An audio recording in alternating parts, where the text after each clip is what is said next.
Hi, I'm Chad, one of the designers here at Sullivans, and I wanted to take a moment to talk about the background or the backdrop of some products.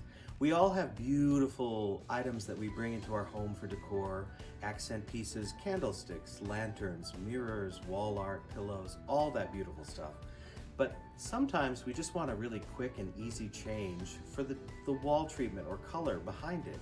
And perhaps some of you have seen the peel and stick wallpapers that are out there, but this is one example of a brick peel and stick wallpaper that we use often in our showroom spaces because it's so quick and easy to get a very different color or texture or look in a space when you want to just refresh really easy. It goes on super easy, it peels off without any damage to the wall, but you can get an entirely different look for your space.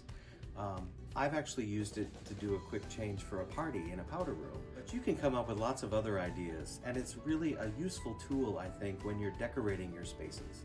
So, hope that's a helpful tip for you, and I can't wait to see what you do with it. But you